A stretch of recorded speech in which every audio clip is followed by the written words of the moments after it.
we played way better on stage like these last weeks. Once we make it to playoff, we can fully be unleashed. We are like now top team of the LEC, so we have to be like show to everyone how is the best team of the Europe. Supposed to see Jungle Bubble down once again. Portal jumps back, but the poison will take. Nisqy takes it, and you see what Mad's game plan is. That's disastrous. They're just going to kill him before the fight even starts. That's big. That's the main form of engage. Now the Renata ult to back things up. Charmed, but taken down. G2 absolutely slaughtering. Jankos caught out with the Cyclone. Nisqy pops at the Demonic Ascension. Jankos tries to get away with the Stormbringer. A stopwatch of his own. Hostile takeover coming in. Flakked has to do it all here, but he's pulled back into the waiting arms of Mad Lions.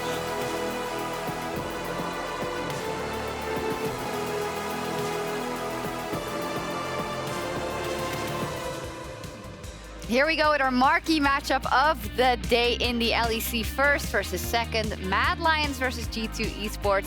And it's such a hype one. I think there we got a quick refresher of the awesome history these teams have actually built up versus each other specifically in a relatively short amount of time because of the epicness of the games they've had versus each other and the stakes, because often it wasn't very important playoff games. Yeah, it's been so good for so long, going back to match history earlier today where we saw the failed Zig Satchel in that round one playoff match between these two teams. They've always been grinding against each other when it comes to the postseason, and now we get a little taste before we even get there. It's really great. The Mad Lions have already locked their spot in playoffs. G2 are very close, but of course they would lock if they win here versus the Mad Lions. And we want to frame this discussion into this marquee matchup around the MVP candidates, because that voting will be coming up very, very soon.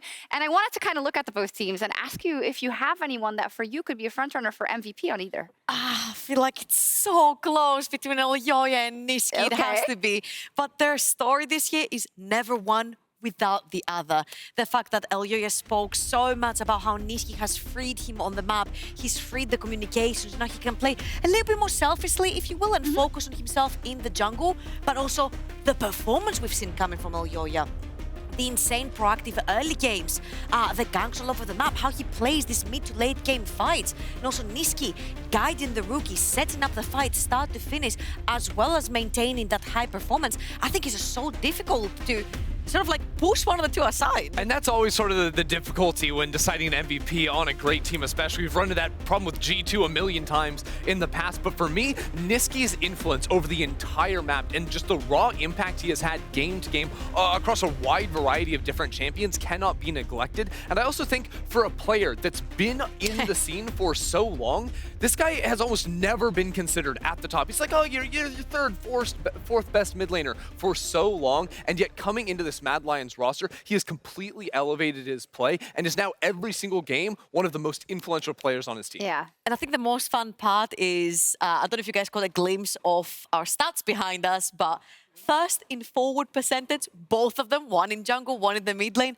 First in jungle proximity, I wonder why Elyoya and Nisqy, they've literally, again, they found each other. Never without the other, yeah. Yeah, they found each other. And I think that's very interesting because it's like a new chapter in the Mad Lions story after they had so much success with Humanoid. Nisqy coming in and maybe even adding another level to the playbook. Fair enough. I think a lot of people will have these in their choices, probably. We're not saying they should be MVP, we're just saying you should think about them. What about G2? Because as you said, in the past, we've said so often that in the All-Pro, they dominate everything. Then the MVP comes out of G2 very, very often. I feel like it's a bit harder this time around. It's 100% harder. I think this topic is actually sparking some heated debate back in the green room a little bit earlier in the day, specifically when it comes to G2 with a season that has been a little bit more tumultuous and not as dominant as we've seen from them in the past. And you have to ask yourself, do you weigh like recency more than you weighed earlier on in the season? Because for example, Caps has looked good during the early season, especially recently. Some issues perhaps with the early game performance overall, as Claps has not been exactly that far. It's not as clear cut because I feel like in the past, it's always been super clear, like 100%. If it was one of them, right? So it's interesting. I wonder if that has to do, as he says, with kind of the fluctuating trajectory of G2 so far in summer. Yeah, and I think the one person that has stayed, I think, pretty consistent throughout the entirety of this split has been Targamas. We've talked about that when G2 is on the red side, their R5 always belongs to Targamas, and that's for a reason. The man is insane at laning phase when he gets the counter pick. He roams them up non-stop. He tries to pull Caps out of the holes that Caps put himself in a lot of these times, right? Goes top, links up with the jungle. I feel like if we're talking about MVPs, that guy in the bottom is the one I'm keeping my eye on. Interesting. I wonder if it's one of those things where come playoffs, as it happened in spring, we will be singing a completely different tune, right? Maybe. We know It that always they ramp up. happens. Yeah. We know that they ramp up when they get in there, and that's kind of their playground. But as said, they're not locked yet. A win here versus Mad Lions would lock them. And I have to check, because I think you have a telestrator, but maybe it's not ready yet. Let me ask.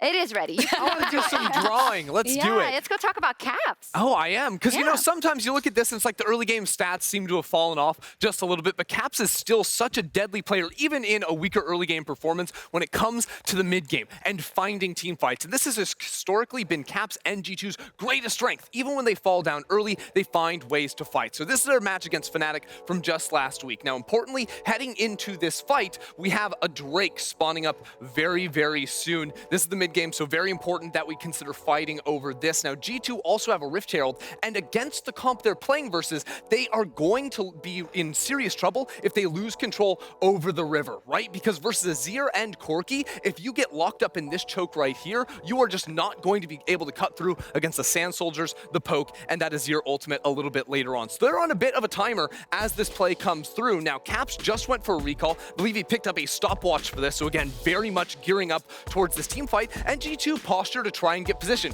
even committing the teleport to get into here. But they still lose out. Again, Fnatic have pressure in the mid lane. So G2, seeing Drake spawn right now, this is where they go ahead and plop Herald in the mid lane to create another point of pressure, and this is where Caps looks for his engage. Now, important to remember, on the side list, has the Abscond Abduct and has the Everfrost, and see Hylissang right here, playing the eclectic Rakan build, not going for a flash. So he is very vulnerable, also the squishiest member of the opposite team. Even though they have a lot of engage tool, he's the guy you want to be able to jump on. And what Caps does is he uses the Abscond Abduct over this wall, even in vision. Fnatic don't expect this, and he has to hit it in this window. Again, if you give time for Humanoid to walk down and get into this choke point, you are going to run into a lot of trouble with that Drake spawning. So he finds this, and even more than this, he is able to use his Everfrost to extend on and catch Hylissang right there. That's absolutely deadly with this flank from BrokenBlade over on the side too. It just chain CCs Hylissang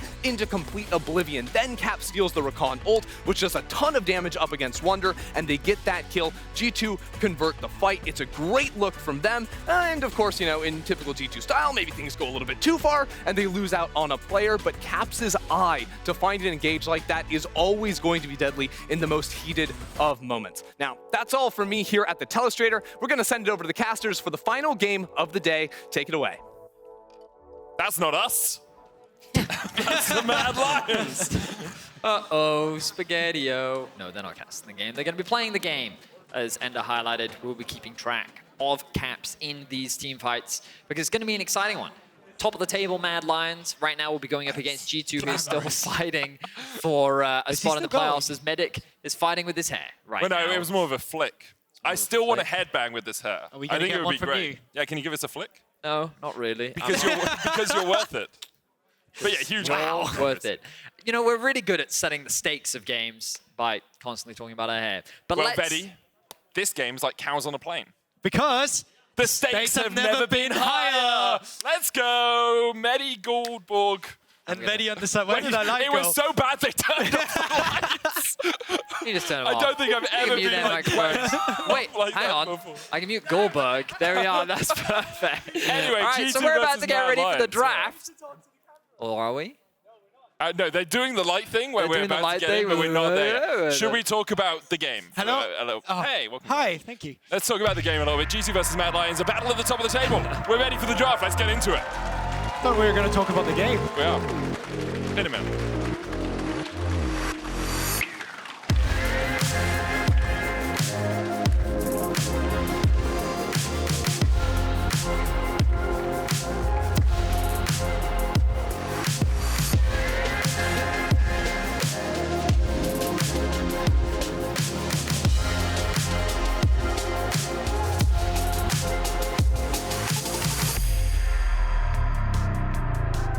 So G2 on the blue side, Mad Lions on the red. Mad Lions, of course, already locked in playoffs. If G2 win this game, they also will lock into playoffs and will be down to our final few teams, our final 2 spots. That we will, Medic, that we will. So what will be removed from today's matchup between the 2 teams? Looks like Kalista going to be taken off the board. Poppy, one of the most prominent early game junglers. We did see Jankos' Pantheon last week. I wonder if that will be considered for removal, given his early game dominance on the team. Yeah, just going down the route of early game junglers. Also see some Jarman as well today. And just having that Poppy in it, so all of a sudden removed, well, it just enabled the rest of the pack as well coming through. Still loads of enchanters. You can talk it up from Targamas as well if you want to get rid of that Renata or anything that kind of lets you have that prowess in an early game bot lane meta. We have seen G2 kind of turn their style around and play less for top side, more towards the bot side, at least from last week. But of course, they remain flexible. Jarman going to be removed off the board, off the table. As you talked about earlier, some of these early game junglers just limited away from Jankos. Of course, when we think back to G2's greatest successes, a lot of it has come off the back of that mid-jungle synergy, playing around the rest of the map. We'll see if that will be the focus today, and if Mad Lions will have a stronger early game than they did last week. Their first 0-2 for a while. A team that seemed to cut above the rest of the competition. With their 6-game winning streak cut short. We'll see if they're able to bounce back this week as we will get into the first round of picks. Just in general, so many interesting different bans coming through as well in terms of just the stylistic. And wow, Draven first pick coming through from Flakked. We talked about it, G2 just last week played more for that bot side as well. I think it's really intelligent as well when you take into the account that, well, what's the other AD carry you would usually pick here? That'd be Sivir. Now you have the good end of that stick into that matchup. Very confident pick here from Flakked, along with the fact that you're taking it away from Unforgiven as well, one of his go-to champions that he is very comfortable on. He's had some impressive performances on the champion earlier in the split. But of course, this does mean that Nisqy will get his Taliyah. This is his most played of the split, and it's something that he is extremely comfortable on. He consistently finds control in the mid-wave, and he's able to leverage that control to the rest of the map. So we'll see what he pairs that up with in the jungle role. Typically has been Vi in recent weeks. We'll see if Elyoya wants to stick with that. Yeah, so Vi really good at lockdown, but her Q will get stopped up by the Draven E, so I feel like a little more difficult to go in for that. So Aphelios will be picked up here. Of course, this is an AD carry. We still see a lot in this meta. We see it a lot in the Eastern regions as well. Going off that now, BrokenBlade, I think they kind of wanted Armut to pick that Gnar for himself. That we would usually see former patches on 1 or 2 just immediately as soon as that was open. This now allows G2 to go down towards that end of that stick if they want to.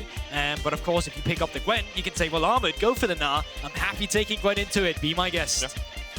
Wonder if G2 will look for a jungler here. Wukong still available for Jankos if he wants it. Of course, been playing a bit of Volibear recently as well. Could look to mid lane to match that Taliyah as well. Ahri, a common matchup into Taliyah in mid. And of course, Cap's very proficient on the 9-tailed fox. I will say that I think that so far G2 should be really happy with what they've got themselves, because not only have they locked in a really powerful AD carry and taken that away from Unforgiven to guarantee themselves a strong 2v2 bot lane, but they've also taken away Armut's most played the split in the form of the Gwen. And they've given it to BrokenBlade, who, when they were on their 3-game winning streak not that long ago, it was BrokenBlade 3 Gwen games in a row. He is very good at this champion, not only in team fights, but also on the side lane. But we're finally going to get to see Jank's answer.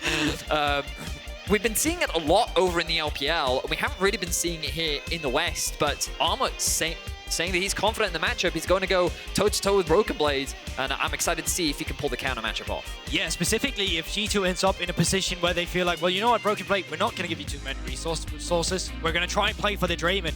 All of a sudden, if Elyoya and Nisqy now on the Taliyah to divert that attention towards the top side of the map, well, BrokenBlade, he is going to be on the sub-flank or attack now that he is on the Gwen. And now going into the second ban phase, well, starting to remove some away of the supports as well. Renata still being up, one of the incredibly annoying to play against, especially paired up with Draven, just because he gets so much extra time to just knock him down with his Q. Especially if you're playing Aphelios, right? Because so much of your damage is auto-attack based and you're pretty low mobility. So you can never really get out of that hostile takeover if you're in a poor position.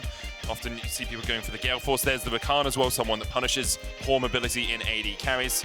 No real surprises there in terms of ban. G2 might look towards another jungle ban here. Could, of course, pinch the support pool a little bit more themselves if they don't want Kaiser to have a strong matchup alongside that Aphelios. Yeah, and with the Brawl ban coming through, I think for G2 at least, that just illustrates, listen, we're looking for engage here. We don't care about the enchanters. Nautilus, Leona, give it to me. Have that engage ready. Of course, that also allows Mad Lions now to be like, well, we could cope with the support pick, but we could also try to secure Leona or Nautilus if you feel like we don't want to let that be paired up with the Draven instead. It's actually quite interesting because although Targamas has a slew of different champions, and last year, last split, we saw him play like 15 different champions in 16 different games, he hasn't actually played that many engaged champs this split. We've got a Taric, which is kind of engaged, one Rakan game, a Nautilus game, and that's about it. Alongside that, it's mostly enchanters. You know, Zilean, Tahm is more protective, but Senna, Nami, Renata, Lulu. We'll see here if he goes for something more aggressive. It's why I think Targamas has also just been less of a talking point this split. Yep. I think last split he was a big conversation starter because he did fill the similar role that Mickey did on previous rosters, where he would roam, group up, and look for these plays. Let's see what direction he will go for. Will we get to see him on more of an engaged playmaking style? Let's not forget his Pyke back in the day. Yep. Ooh, he had some clean performances on it. Oh yeah. So we don't want to pick it here though. No, probably not. It's a bad draft to pick a Pyke into. I think that we know that he's capable of these engaged champions. The guy is me. Alright, so he's going to stick with the Lulu. This is his most played so far this split. We're not going to see him roaming around that much, but he will be playing for Flakked, and the expectation is that G2 will be playing towards the bot side of the map. Yeah, but this also means that you need to get that going for you. Don't have too much reliable engage, so a lot of your, well, map pressure is going to come up having lane pressure to play for, being the first of the objective, then potentially turning with a pill of running at them, getting that charm. It's very pick-based, where you don't have all too much reliable engage. Now, on the other hand of Mad Lions, Wukong, Leona, follow-up CC by the Taliyah, play towards the Jax on the side lane, who even's got a stunning build. I would say that it's a little easier to pilot the Mad Lions composition coming into this one. I will say, how do I phrase this? The Jax is loving what he's seeing right now. Yes. Because you've got a lot of auto-attack based champions in Gwen, there's also Trundle, and there's Draven. You're not worried about the Lulu. Ahri is really the only big threat that you have to be concerned about, but I think Armut's Jax pick should be able to gain a lot of value in this matchup, assuming that G2 isn't able to put BrokenBlade further ahead in the early game. And even more importantly, Flakked's going to be forced to take cleanse here, so Medic, if you got to get the lyrics up for the new song, well, push through it, cleanse through it. I feel like we'll have it ready for some point in the game, just calling it out now. I will say, it's been our draft music. I was really hoping at some point Vedi would just be like, singing Edge of Infinity. I was focused on the draft, okay? I was trying to be professional. Now there's no more Keep it running, production. I'm saying this game has big stakes in terms of who gets the top 4 spots in playoffs, but not in terms of who qualifies for playoffs, although if G2 win, of course, they get in there. So maybe you give us a little rendition. You said the crowd wants it. The crowd wants it, Vedi. Push through it, cleanse through it, no limits, you can do this. You want it, and just take it. You're on the edge of infinity. Woo! Beautiful. Let's get into the game.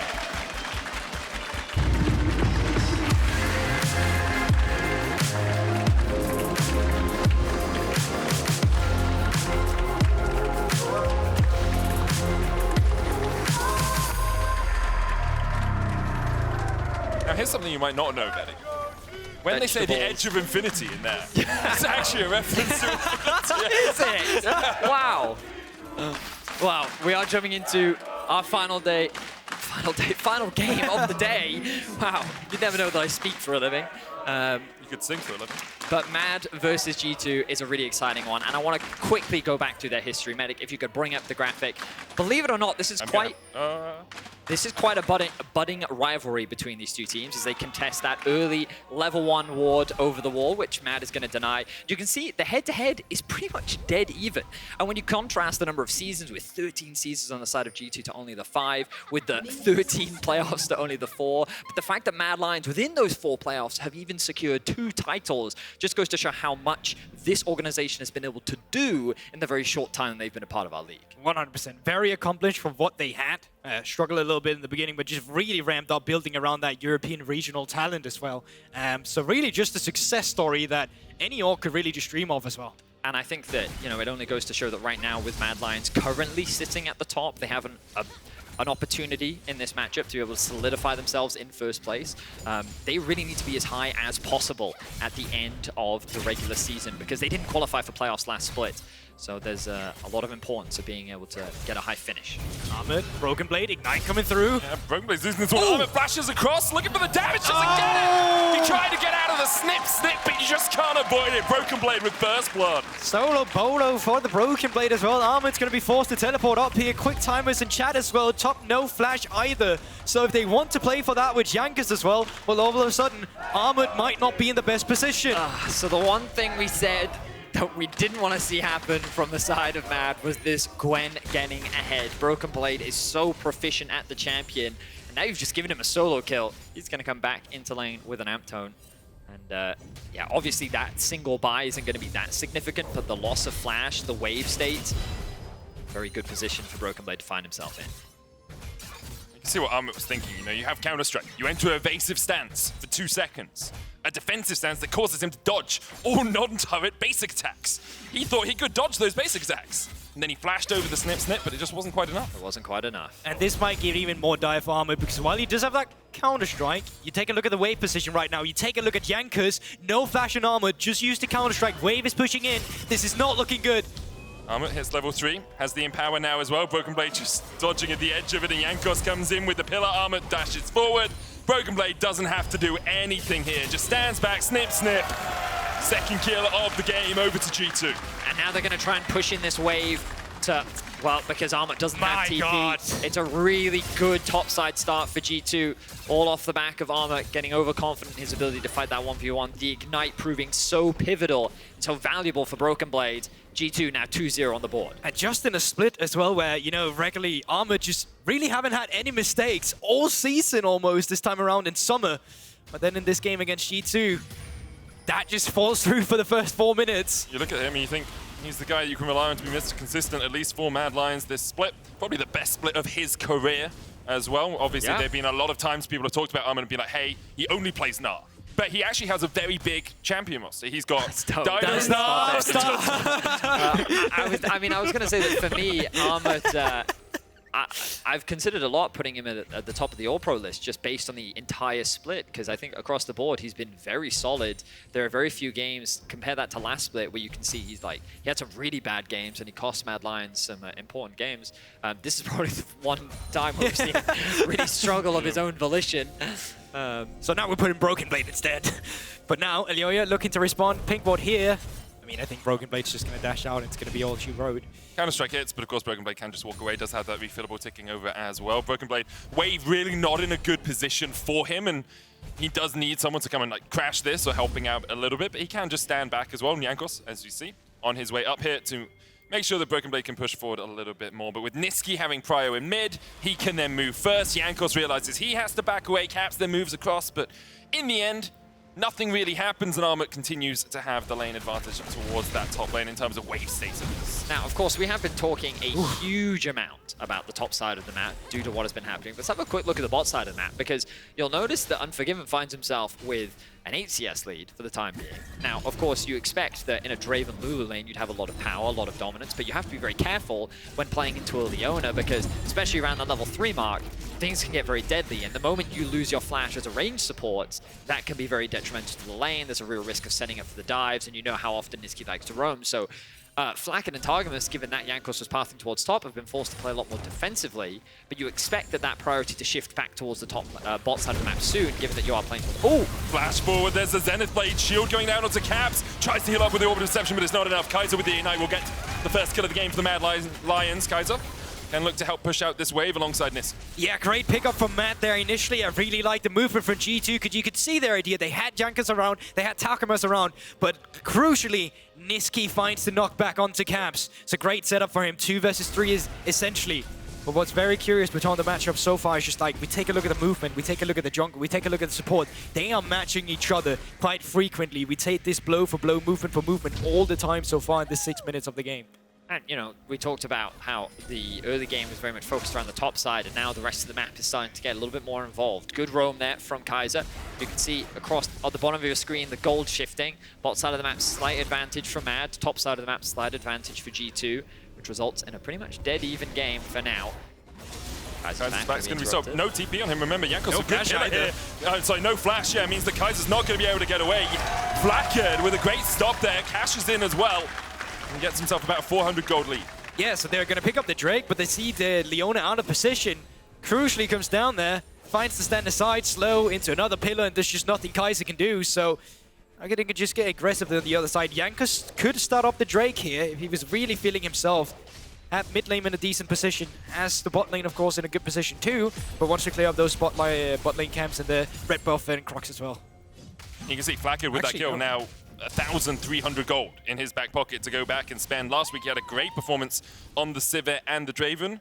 19-1 and 16 Mad Lions looking to try and shut BrokenBlade out of this a little bit. You can actually see the map move from Jankos right now. He's skipping all his bot side camps because he knows that a crash is coming in on top side. So he says, I'm going to be selfless. I'm going to come up and help my laner immediately. Slows down the clear a little bit, but this movement from Jankos is super important in terms of just keeping this Gwen stable, making sure the enemy cannot pick up the shot down. Good awareness from Jankos there. BrokenBlade going to be able to catch that whole wave. Of course, he's a little bit down in CS, but that doesn't really matter to him when he finds himself 2-0-0 right now. We heard earlier on from Wonder talking about his slightly new, updated Gwen build. We'll see if Blade looks to emulate the same path. We've already been seeing a lot of death caps ever since her changes on the patch. I wonder if we will continue to see things like the Everfrost as now Kaiser makes his way back out onto the map. Does walk over a control ward. Doesn't care. Well, he didn't ping it, nor did he clear it. So I wonder if he was looking up towards Rifthold or trying to, like, his map wasn't where he was. Obviously, it delays you as well to get those 4 auto attacks in, even though you have the auto attack reset. Weaver's Wall a possibility. BrokenBlade puts the needle work down. Ignite now taking on Armut, who's going to have to flash away. Needle's dodged at the end there. Why did Armut flash there? His whole team was right behind him. Makes BrokenBlade step too far forward. A flash for a kill's enough. Shut down over to Armut. Okay, it was clearly a bait, right? Yeah, I mean, I feel like he didn't need to flash that, but BrokenBlade, you saw him spam laugh, so he was confident in his ability to get the outplay there. But now they've invested a lot, and look at that. Mad are actually just going to disengage. They have the numbers advantage, but they know that BrokenBlade has teleport, so they've decided not to gamble it. But this can give G2 a direct access straight towards the Drake as well. It's also just the fact that they had no ultimates to play around with whatsoever, so you take that into account, well, they didn't really have all too much firepower if a fight were to break out. And even moving down to the Drake, as you're mentioning, they still don't have these up for this fight, potentially. So I think G2 can just set themselves up here. Caps have the mid push. Maybe they're just trying to get aggressive with some of the vision, and then they can start it. But no, looks like they're just going to move down towards the bot side, and no Drakes have been taken yet. Well, I think the issue for G2 is that BrokenBlade TP'd up to the top lane in case the Rift Herald fight started. Now Armut has TP and BrokenBlade doesn't, right? So if G2 start up this Dragon with the resets coming out from Mad Lions have a numbers advantage. Even without their ultimates, numbers advantage does tend to help you out a little bit in these early skirmishes. Level 6 as well for Kaiser. Good solar flare could have changed things, and G2 back away from the Dragon. Mad Lions not really fighting for it right now either, as they just make sure that Nisqy gets that first blue buff of the game for himself. Armut continuing to trade aggressively. He expects enemy junglers to be on the bot side of the map, and he also has the wave in a pretty good state right now, so he's more than happy to trade. BrokenBlade playing it well. Looking across the boards, seeing if anything's complete. No major items have come through just yet, but we're 10 minutes in. The game is pretty much dead even. Yeah, and it's so interesting as well, just due to the fact that, you know, that no one's really looking for aggressive invades in terms of just getting some vision. Usually with Mad Lions, well, here we go. Finally see them just team up, get some camp vision on towards enemy raptors, find points where you can just engage on them in choke points. And I feel like having that blue buff could be a point of rotation, but now having Jankos up towards the top side, Mad Lions spot it, and they start up the Drake for themselves. I was wondering for a second there if Unforgiven was just cycling guns, but with Elyoya coming across, that will be Dragon secured for the Mad Lions. The wave not in the best place for Unforgiven in the bot lane anyway, so he has to wait for that to push back out towards him. But Mad Lions able to stabilize what was a very losing early game on the top side of the map, get themselves their first Dragon of the game. Rifthold still has about half its cooldown for Jankos, so we'll see where G2 are able to utilize their first neutral objective. But for the moment, I'm enjoying the tranquility of it all. Yeah, it's nice. You know, it's nice. It's something I thought about a lot, actually, as the Counter-Strike comes out and BrokenBlade's able to dodge away. In football... Versus League of Legends, medic, not Counter-Strike. Sorry. I got you. I caught you. I just did a medic. That was good, man. That was good. Yeah, but in other sports, there's a lot of dead air, silence, right? And I kind of wish we could do that in League a little bit more. Yeah, it was kind of like early on, the expectation shoutcasting was just you'd keep speaking. But also, like, there's no... In football, there's possession, right? So if there was possession in League, I'd be like, Elyoya passes it to Kaiser. In possession. Over to Unforgiven. Down the wing, in the bot lane. It could be tennis as well. Moving forward. They just don't talk while it's playing. I think we should do that. I've had a lot of tweets telling me I shouldn't speak during the game. So maybe we just do that instead. Next team fight, pure silence as we experience all the beautiful team fights. Simon and Garfunkel. That was 80s, right? Sound of Simon Silence? and Garfunkel. They sung Sound of Silence. Very famous duo. I do know that song. Yeah, no, I know. Taking a look at the map, there are Here 3 we go. members. Kaiser flash. BrokenBlade locked up. There goes the Wukong as well. The Cyclone Whirling Death will be enough. Armut goes down. 2 kills over to G2. 1 answered in response. BrokenBlade will fall, but Jankos going forward. That's 3 caps. Looks for the charm, can't quite land it. Beautiful play from G2. They're quickly able to respond to the setup from Mad Lions. And the ultimate from Flakked doing massive work from all the way on the other side of the map means that G2 find themselves 6 kills to 3, and they're looking to push their lead even further. So what is actually the trading here? Because Unforgiving is down on the bot side. I'm not sure if they can pick up the entire turret here. No one's responding to Unforgiven, so wonder how many plays he's picking up for himself and the Aphelios if he had the correct guns. That's the thing. This is where your Counter-Strike knowledge will come in handy. What guns does he have? Has he got AK? Is it a Frenzy? Who knows? Unforgiven there. That's Valorant. Look, man, I don't play FPS. It's a CSS. It's like, my hands aren't good enough.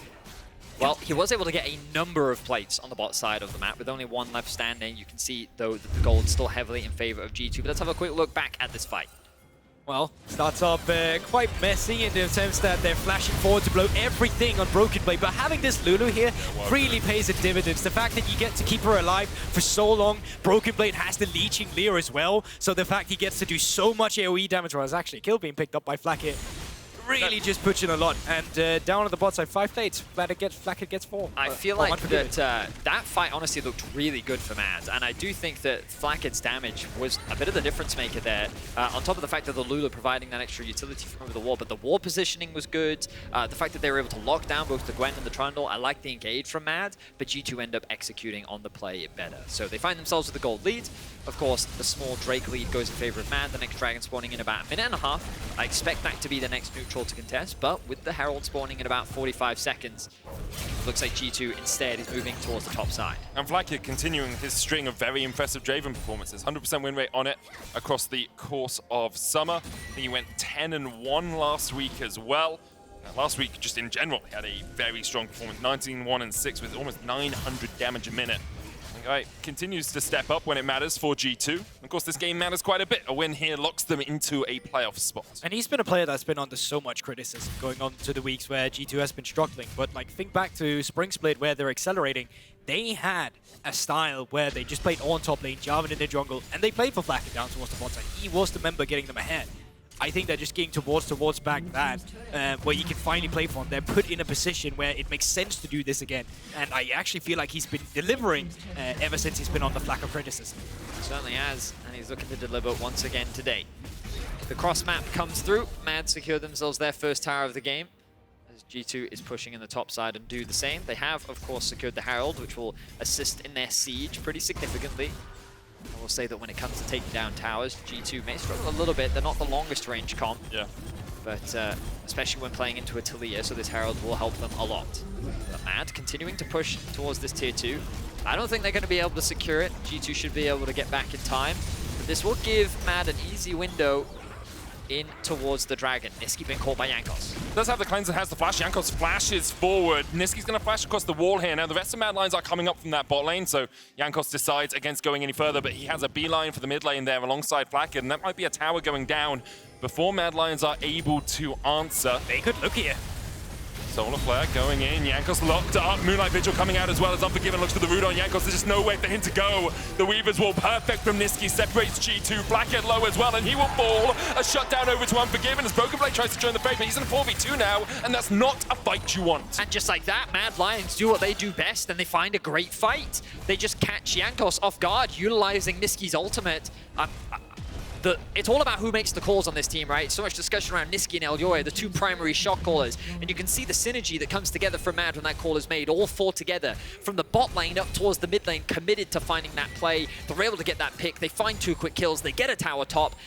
They don't convert it into the Drake. They instead choose to reset, but immediately come back out onto the map and look to secure the next objective. Yeah, but at the same time, positioning of G2 members there, knowing that so many members from the bot side was moving up towards the middle lane, it's a little bit questionable from G2. But now, Mad Lions gaining that lead themselves can now set up for the Drake themselves. Well, the thing is, from their perspective, Armut doesn't have TP, whereas BrokenBlade does. So I think from G2, they're sitting there thinking, we'll always have the numbers advantage. Yeah. We'll be able to collapse first. So I think I understand why they're looking to set up that push, but perhaps the context is different if we do happen to get a replay. But in any case, Mad Lions now starting off the Drake.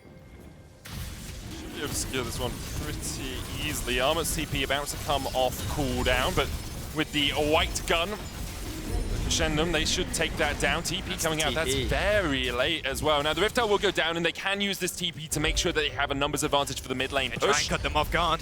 As you say, Jankos trying to get a bit of a flank in here. Kaiser the one to step forward. Solar Flare available. Flash for him as well. Elyoya can dash across the wall. Flash away by Kaiser. Good knockback though means Jankos is down to half HP. The Rift Tower is going to continue to charge forward. Armut now does have the TP. Any flank wards for him? One. You can see the pings already coming out. Armut's going to TP on this ward. He's going in behind them. Weaver's wall comes out. Doesn't separate G2 enough. And now Armut's TP'd. And BrokenBlade's like, hey mate, I'll take you on, with the rest of G2 trying to follow up. Armut dashes across the wall, and Mad Lions able to distract G2 enough that their tier 2 doesn't fall. Yeah, but now you come into this awkward moment. We need to keep someone back, so they just don't push down our mid lane now and take care of the turrets. But really good play from G2 here. Get first mid lane turret, get the second charge off, and disengage at the right time. Mad Lions still looking, but can look for a long time if they want to find gold BrokenBlade here. Well, the smart response here from Mad Lions, they recognize that they can't secure that mid-tier 1, but someone has to stay there to catch it. Given that the bot tier 2 is already so low and Armut's already pushing in that bot wave, they can actually rotate through the bot side jungle, get a bit of vision down, and they should be able to convert this into a tower as well. And you can see Elyoya cancelled his back there just to make sure that he hovered around, just to provide that extra bit of safety, and another tower goes down. So that pretty much evens up the gold, and Mad G2 looking to be a banger as we round out the day. And great flexibility as well coming out from Mad Lions. I just love the fact that it's not just one linear style where we just meet in mid lane, we just fight it, but it's the fact that, you know, we get to see the flexible styles. Okay, moving down towards the bottom lane, then moving around the priority that you have, and also in terms of where the enemy has to be in terms of picking up those waves. So great game so far between G2 and Mad Lions. Yeah, we've got a really good game of League here, aside from the, well, arguably solo kill from BrokenBlade at the Is a first solo level. kill not good for BrokenBlade? Do we discredit him? I would say that it was a little in from Armut, but in any case... I'll also say it can be a good game of League without being the highest skilled game of League. No, but I still think know? that like we're seeing a lot of great macro from both teams here, and I'm enjoying what we're seeing. Definitely sets us up nicely for some of the best of 5s that we expect to see, especially from Mad. I mean, we'll definitely see them from Mad. Yeah. G2, not yet locked in playoffs, Not yet of locked course. in, but with the win here, they could secure that with 10 wins. You will be securing that spot in playoffs, and if they do win, I think we have, what, 4 teams tied at 10 wins? Which means that first place spot is up for grabs, and World's contention becomes, well, very spicy indeed. Actually, grabs can't get it. BDS is 10. Okay. Good one! Let's go! How'd you like that, Manny? I hate it when people do it. He is assimilated. He is here. So with the gold dead even now, Dragon spawns in 2 minutes time, Baron in about, well, it is up. I don't expect teams to immediately rush towards it though. The next main objective for Mad is to take that outer tower, but given that G2 have secured all outer towers, they're looking to try and get a little bit more deep control and reclaim some control over areas of the map that they have lost. Yeah, G2 currently using the fact they have a TP advantage to have Caps pushing in that top lane, have BrokenBlade where it doesn't have TP down towards the bottom side, matching Armut, so Caps can always TP into a fight. Nisqy does have the Weaver's Wall. Vision was cleared out by Mad Lions down towards this bottom side last time Armut pushed forward. Jankos going in, Weaver's Wall down. G2 respected enough to back away, but this should be the tower falling for Mad, their 4th of the game. Just really clean play from Mad overall. The way in which they pressured mid, set up the bot wave, and then moved into the bot jungle to then create the flank with which Nisqy used the ultimate to either catch someone off guard or force them away from the tower. Secures them that mid-tier 1, which is the last outer tower for Mad Lions. And then G2, there's not really anything else on the map for them to take, so they're just going to use this window of opportunity to now reclaim some vision control themselves. And as our observers are highlighting for us, look at these walls that they have dropped in the top side jungle. It's just a very good back and forth game between the two teams where they're just trading things on the map. G2, they're going to start off the Baron. Oh my god, this is so deadly in Mad Lions. Yep, far side alteration comes out just for a little bit. And yeah, there we have it, G2 backed up. And I actually think it's a shame that G2 didn't play around more of that pick potential, because they had a wave coming through with Caps on the top side, which Mad Lions hadn't got the chance to ward up yet. So had Division Control been a little bit stronger, I'm not saying they would have won a big team fight starting, but maybe they could have gotten some summon spells, something to get back into that exchange where they lost their mid lane. So what I loved about the Baron play was back in 2019, I used to have this conversation with Fisher all the time, which was that G2 had this thing where they would always test you, right? That old G2 roster, what made them really good is that they would say, hey, you should be able to dive us, but I'm going to stay here and see if you actually dive me. You know, you should be able to stop this Baron, but I'm going to see if you actually stop me doing this Baron. And you that should be able to win the World Championship. That was a good example of G2 just saying, hey, I'm just here to check if you're actually staying on your toes and seeing if you're clearing the Baron, with which Mad, in fact, they were. G2 needs to fight around this Dragon, though, because it's the third of the game for Mad Lions, and Infernal Soul for them would be huge. Weaver's Wall going down, still a lot of HP on the Dragon though, as you say, a little bit early, but Nisqy was going to be a little bit off guard as Jankos goes in. Subjugate heals him up. BrokenBlade looking for a bit of damage. The needlework starting to come out. Elyoya diving in with the Cyclone. Unforgiven puts some damage down of his own, but the Whirling Death not able to kill off anyone quite yet.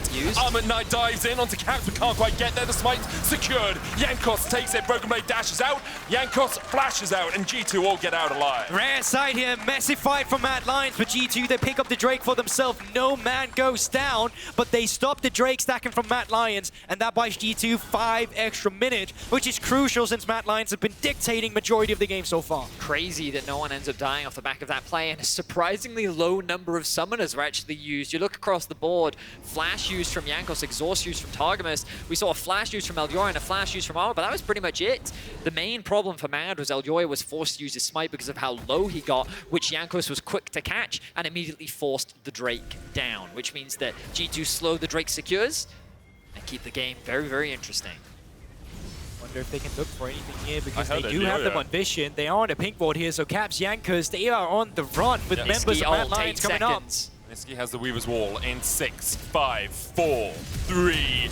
Elyoya going in, stun onto Jankos as well. No flash on him. Remember, the knockback from Nisqy not quite timed correctly, and the charm from Caps is perfectly placed. Nisqy now needs to get the head out of there, but he's going to hell instead. He falls, and G2 on the chase. Subjugate from Jankos, counter-strike coming out from Armut. They try and kill off the jungler quickly enough, but they don't get the stun. Armut's still able to get it as Jankos dies to Unforgiven across the wall, and Armut will fall as well. 4v2 now as Elyoya and Unforgiven try and retreat. BrokenBlade low, but not low enough. Elyoya's the one that goes down. Unforgiven now trading with the charm hits. The cleanse away. Flakked dashing forward. Not enough to survive. Unforgiven dies. A shutdown for Flakked. G2 come out on top. No jungler, but they can still start on the Baron, and what a huge ride from G2. They punish an overextension coming through from Mad Lions, and have a look at it in the replay again as Scottel gets charmed up. They get way too overextended here. They want to go for a fight where they can blow up a target immediately. Look at this but knockback. the fact that the knockback does not connect onto Caps with a great flash, and Jankos has a stopwatch, really just sets up for Kaiser to get charmed up. It's just so aggressive from Mad, unnecessarily so. Double flash commit from Nisqy and Kaiser means that the second G2 see an opportunity to re-engage, they get a very easy fight. At this point, I'm thinking, oh, actually, Mad can maybe still win this, put the damage onto Armut. Look, he's polymorphed for so long that there's well on nothing he Aphelios. can They're do. just not good enough. Yeah, the guns are very awkward for Unforgiven as well, and he plays this about as well as he could, but with the charm coming through, Flakked committing the flash and the ultimate as well, G2 end up dominating the fight, and now they find themselves with the Baron. 4,000 gold in the lead. 2 minutes on the Baron for them as well. A tower falls in the mid lane. That's the tier 2 going down. And G2, they stop the Dragon stacking. They stop Mad Lions advancing in the top lane, and they find themselves in a sizable lead right now. Mad Lions, they had a desperation play a moment ago. Well, they need another one now. That actually works out if they're going to be able to stop G2 from taking this game and claiming their spot for the 14th time in playoffs. So they're trying to get some gold on the top side as well, having Armut be the split pusher, buying some extra time with the Weaver's Wall, but of course you are playing against Baron up. They're going to continue to siege. They're not just going to get this turret, they're going to continue. So Mad Lions are just hoping at least they get something on the other end of the map, knowing that the bot side of the map is probably lost anyway here. It's a single inhib give up deliberately. Now the Whirling Death did go out. I think Flakked is trying to stop the back here from Armut, and that's going to connect. Armut unable to back. But importantly, Unforgiven was able to recall and get back with his team. Whirling Death comes back, Armut pushes in, and because Unforgiven was able to get back and rejoin his troops, The Nexus Tower will not fall. Now, Armut, no TP. Bit of a G2 game still of going to chicken push here. forward here. Unforgiven chased out. Gale forces away. Capslow knocked back, stunned up, but he's able to survive. Elyoya low as well as BrokenBlade and Flakked continue to advance. Armut now rejoins his team, and G2 will take a single Nexus Tower and get out. I really thought we were going to get like Prey Arrow flashbacks there with Armut's back being passed up, but not the case this time around. They pick up one Nexus Tower. Of course, the inhibitor as well, but it just goes to show that now you cannot leave G2 unchecked. If they come to siege, you respond. I think that they did a good job, though. I think there was no real way that G2 could have continued to push, especially with the health bars of Caps, but the pressure that they were exuding forced Armut to come back, which is really all they needed to do. The second that he showed up, they were able to disengage, but ultimately they got what they wanted. The next trade spawns in 30 seconds. This will be a big one for Mad Lions. Secure it, and they have a very clear win condition. Crucially, Flakked just picked up the Etch of Infinity. 3 items on the Draven now. Can't cleanse through that. Can't cleanse through that. Try and push through it, but... Look at G2, they just don't care. Yeah, they don't need to. They have control over the mid wave. They have the Baron buff as well. And yeah, Mad is going to be forced to back. They're going to have to go the long way around for this. This could be another inhibitor guaranteed for G2. So Armut's going to stay around and try and get the Dragon Whirling Death going out once again by Flakked, maybe trying to steal it away. We're not going to secure it. Second inhibitor will fall as G2 able to take it. Remember, Dragon's very tanky these days, and that's a Wits End Divine Sundra. It's like not a Blade of the Ruin King or anything sitting on Armut, so he's going to take a while to chip away through that. Could be triple inhib here. They do have TP on Armut. Mad Lions don't have any wards, though. Weaver's wall goes down, separates the minions from their destination, but the GPS comes back online, and they'll go towards the mid lane instead, apparently. BrokenBlade, though, now stepping forward with this cannon minion. Second cannon going to join it. Inhibitor Tower, the third, has fallen. Kaiser flashes forward, stun onto BrokenBlade. Lots of damage onto the ground, and there's the shutdown. Unforgiven builds up the chakrams, but G2 can just back away. You don't have to fight this. You've got 2 waves of super minions pushing in. The inhibitor's still the target here for Caps. Gonna chip away at it. Unforgiven catches the wave in the mid lane. That inhibitor down to a couple of hits. Oh, nice sidestep there from Flakked. Nisqy. Zenith played onto Caps. There's the stun, but Unforgiven is nowhere near. Knockback from Nisqy doesn't connect. Armut has to dash away. Third inhibitor will fall for G2. Wow, G2 playing this very patiently and very well. They're kind of playing at the limits of Mad's range, and they're just chipping away at the base. They secure themselves the third inhibitor. Flakked once again sidesteps the knockback. An initial engage from Kaiser looks very good. He waits for the miss to drop from BrokenBlade and immediately pounces on that opportunity, knowing that he has no flash. But Flakked now taunting in the face of Mad Lions, looking to go 10 wins and lock a spot in playoffs. Yeah, teleport coming through as well here. BrokenBlade has his TP as well. Should they look to do it on the minions? No, they're doing it from behind, so nothing's tanking the turret. Flakked able to dodge away. Dodges another one. Blood rush coming out. And Mad Lions perhaps feeling a bit of a rush of blood to their head as they look for the adrenaline to find this next fight. Look for their opportunity, look for their window. Right now, G2 not giving them an inch, not giving them a second to breathe. Suppressed, suffocated within their own base. Mad Lions now staring down double supers in every single lane, and they've got a minute and a half of this left. Unforgiven, building up that Moonlight Vigil, flashes across the board. Has G2 good guns for a team fight. Question is, will Mad get one? Kaiser's looking. He has the Hex Flash, has the ultimate. Unforgiven ultimate coming up soon. I mean, Mad Lions are a little bit fortunate that these waves are unsynced. Cycling goes out, Caps able to dodge away from it. Armut diving onto Jankos as well, but Elyoya charmed up, locked down, and shut out of the fight. BrokenBlade now stepping forward with the needlework. Armut's going to have to flash away, exhaust down on him. Kaiser going in. Flakked pops a stopwatch. BrokenBlade will fall. Nisqy takes him. Mad Lions, Unforgiven still untouched on the back line. Perhaps he can find a way for Mad Lions to win out this fight. Caps, Jankos, and Targamas able to get away. The flash away by Targamas keeps him alive. Survives for another day. The super minions there. The TP in by Armut. What you gonna do? Flash not there. Jankos low. Can heal up, of course, from the jungle. Has the smite as well. He's looking for Cabs. Armut spotted on a ward now. Jankos has the blast cone. Smite, look at the health back. Weaver's wall coming out as well. Did he stop that with a pillar?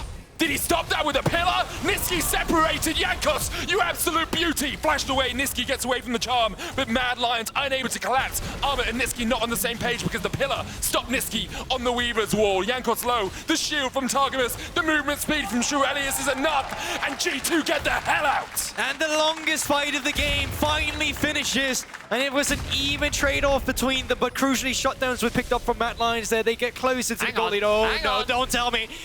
Not this time, not this time. Wow. I saw Jankos putting his hands together as well in thanks to Targamas, keeping him alive at the end of that small skirmish. We can see here the interrupt that comes through from Jankos. He doesn't get spotted on any vision. He's still sitting in the fog of war. He gets a lot of health and mana back, killing the Grom. Spots out Nisqy, interrupts him, makes it difficult for him to rejoin the fray. Of course, Nisqy does still have the flash in this situation. But now G2 back on the ban. There's nothing Mad Lions can do about it. So they'll have to play base defense once again. Oh, such a scary situation, especially since you only have one Nexus turret to play on. And that turret is so low, you might just send BrokenBlade in there and just try and take it down. It is solo. I don't get it. It's only one of them. Usually Solo. they're twins. It's solo. Oh, okay, I get it now. Thank you. Great pun, mate. Good job. It's very tense, and Medic did a medic. That's what he did. Right now, first inhibitor has respawned. 45 seconds. You can see the timers just above the minimap on the bottom right of your screen. But the goal difference really, I mean, it does matter, but it all comes down to execution. Can Mad Lions find another great fight? Summoner spells are all down for the side of G2.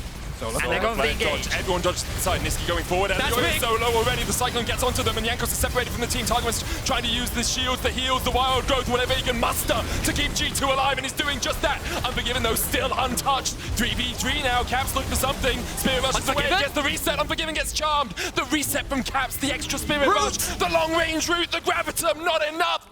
The rocks couldn't quite connect, and G2, Targamas, Caps, and Jankos, why is it always you three as you manage to walk away once again? And all these fights just come down to the most smallest thing. Solar Flare whiffed. If that connects, that member dies surely. One auto attack that doesn't go through. One member that's not been soloed by all of them or targeted by all of them. These fights are so close between G2 and Mad. Such a great wall from Nisqy into the knockback as well. The knockup from Elyoya. You can see that Caps gets stunned immediately. The Draven gets put into the GA. Elyoya sacrifices his life for the engage, but that pillar placement, fantastic as well, because it helps create space between the G2 members. But the problem is Unforgiven. He is completely untouched on the backline, and if it weren't for that slow from Targamas, he would have cleaned up the fight. And the thing is as well, there's no reliable engage on Unforgiven on the backline either. So with the cleanse, with the flash, he got so much mobility room around with. He's got the Gale Force too. So he's always going to be a nuisance unless somehow BrokenBlade or Caps can find that flank on the backline. But that doesn't happen when you're sieging up the turrets. Didn't even have to use his summoners in that last fight. Untouched. Unforgiven, but maybe he's finding some absolution in this game. 7,000 damage in that last team fight. Now, all three inhibitors have respawned. Mad Lions have an opportunity to get out of their base, but I don't think they're going to want to use it quite yet. Summoner spells are the thing to keep track of. The Baron buff should be wearing off pretty soon, 30 seconds, but with the flash still unavailable for Flakked, this is something that G2 just have to respect. They cannot siege while that is unavailable because Mad will use it as an opportunity to force the fight. With flashes available, G2's in a much better position to fight because as we're seeing, Mad is finding a much easier time of getting onto the back line than G2 is trying to get onto Unforgiven. And this game right now with the current game state is just so unique because we're put in this position where there's quite literally nothing for G2 to get except the enemy base. And that creates this scenario all the time where we'll have to come down to a fight. Caps now might be getting caught. Caps saving the Spirit Rush charges here, lands the charm, cleanse away. Caps dashes. Where you gonna go? Still got the flash. He'll escape. Saved those Spirit Rushes, was able to get away. Jankos looking for something here. TP coming in as well from BrokenBlade. Kaiser can come across the wall though. Do they know that he's here? Nisqy low. BrokenBlade takes him. Whirling Death coming out as well. The Solar Flare will keep BrokenBlade locked up, but Kaiser doesn't have the damage. Armut flashes away, but the Ignite is ticking and he will fall. 3 quick kills to G2. Unforgiven, perhaps forgotten by the rest of his team. It's all on you. What can you do in this sort of situation? Gale Force into the charm, shut down, and G2 finally find the fight. A massive team fight off the back of trying to kill Caps. He dances around the edge of death. He's able to stall enough time, and the collapse comes through for G2 to secure a win. Clap, clap, G2 in their 14th playoffs. They have never missed it, and this season will be no different. Great stuff from them. Early game, actually one of the better ones from G2 as well coming out. Not too many of the mistakes we used to see from them. Of course, a lot of that goes down to BrokenBlade finding one solo kill, follow-up gank afterwards, getting that, but cruising into the mid-game, some issues towards the late game though, finding team fights.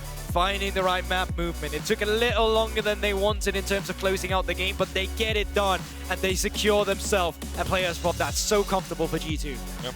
Mad now find themselves in a bit of an awkward spot of a 3-game losing streak. Of course, they have still locked that playoff spot, but as a reminder, because they did not qualify for playoffs last split, they're going into this playoffs with no points, which means that finishing the highest possible seed is really important, which means that getting as many wins as possible is really important. Now, of course, there's a lot of teams tied at 10 wins right now. There's still 2 games left to be played, so there's still many opportunities, but that first place spot is very, very spicy. Mad Lions really want one of those top 4 spots. I mean, everyone does. You know, double elimination so important. And with the way our seeding works for summer, it's based on your end position in spring and your summer position at the end of regular season. Mad Lions, of course, 7th place in spring. Means that they have none of those points. Means that they won't go as far up the standings. G2, 1st place in spring, means they're pretty much locked for the top 4. I haven't done the exact maths, but I'm 99% sure that statement is true.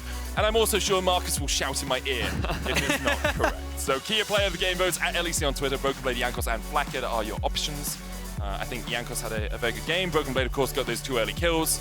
And Flakked on the Draven, I think he only died twice throughout the course of the entire game. It's a tough one because I feel like that, well, advantages were gained mainly on the top side of the map initially. We saw some really great fights being played out from G2, a lot of punishing the over-aggression from the Mad Lions as well. But really, it was a big team effort from G2, as is often the case with them. Often you will see some standout performances, but like you can also credit Targamas, a number of really important Lulu players, like the polymorphs, the slows, like Caps, he only died once, you know, like it was... Key sentiment is here just that every player stepped up today from G2. I think Jankos has some great pathing in the early game, you know, just to bridge the priority from BrokenBlade to Caps, finding amazing charms, and, you know, Flakked, Targamas showing up, as you're saying. So yeah, all of G2 really, you could have made a case for it.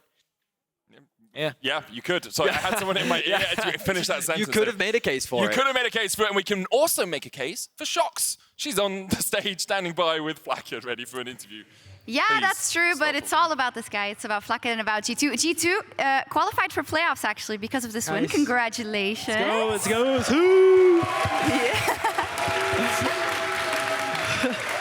Do you think your Su is getting better because you get to do it more, or like is it better than it was week 1? I mean, I think my Su banks as it did in day 1. I think, you know, I keep it like really pretty good Su. Unlock. Yeah. Okay, yeah. got it. It bangs. So talk to me about this game. Also, Banks was really impressive. You know, your early game was good, but then Mad Lions, they're always really good in the late game team fights. What were the difficulties in specifically those late game skirmishes? I mean, I don't think we played our best game, like for sure. I think today it wasn't like really our day. Like I think in terms of comms, like we were playing fine, but like in terms of gameplay, like everyone, I think we were not having our best game. But I think teamfights we kind of messed up. I think I ultra griefed going Kraken. I should have gone Gale for sure. I think I should get punished, and probably I will get punished. But by who? yeah. By Dylan Falco. Okay, Dylan yeah. Falco. Ooh, and Jankos probably. And Jankos as well. Yeah, Jankos punishes a lot. But yeah, I think Mad Lions is a really good team. But I think, yeah, I mean, with some things that we just messed up. We just were chasing. I think we lost like a couple of teamfights where we were like chasing Aphelios without like any cooldown and stuff. Yeah. And they were like getting like he was like 3 hitting like a lot.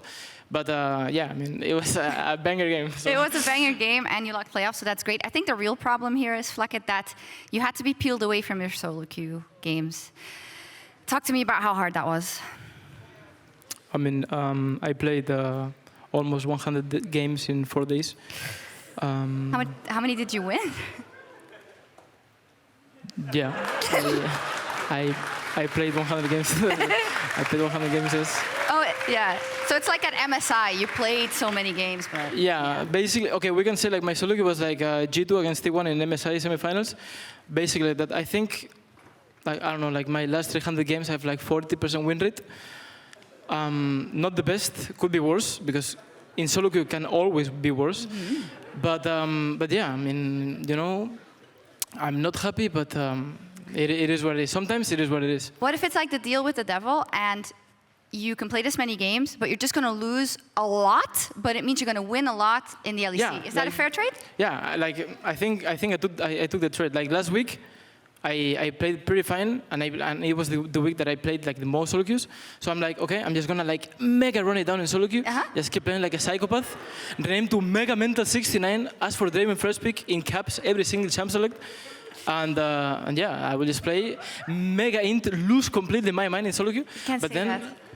What if, what if someone's... Okay, I didn't lose my mind in solo queue, but let's say I didn't have the best teammate in solo queue. Yeah. But yeah, like, I think it's worth it. 3-0, like this last week and today. Solo queue not looking the best. I'm like Grandmaster for like 4 days already. It's mega cringe, but it's fine. Yeah. It's fine, guys. It's fine. It's fine. And you know what is good about your situation? You lose in solo queue, but you win in the LEC. Most of us suckers just lose in solo queue, and like we don't even have this, so you're doing well. Yeah. Okay, well, good luck on that. I hope your mental stays okay for the solo queue travels. But in terms of playoffs, you locked playoffs. In terms of G2's level, it's been very up and down, I think, through summer, right? Yeah, I think so too. But you really accelerated in spring, in the spring playoffs specifically. So how close do you think you are to that level and to the ability to accelerate again come playoffs? I mean, I think we're going in the good way. I think we improved a lot last weeks. I think, I mean, like early game last week or like last 2 weeks was like really terrible, and we actually improved it so fast. I think we, of course, like we still need to fix some stuff, but I think we're going in the good way, and I think we're like ready to peak in playoffs. So yeah, I mean, you've been playing out of your mind. Last week was crazy. Yeah, out of my mind, the shoot. Yeah, exactly. No pun intended. Exactly. Thank you so much, Flakked. We'll see you tomorrow for a match of the week, but we're going to take a quick break, and when we come back, we'll have PGL with Dejor, Laure, and Trouble. Bye.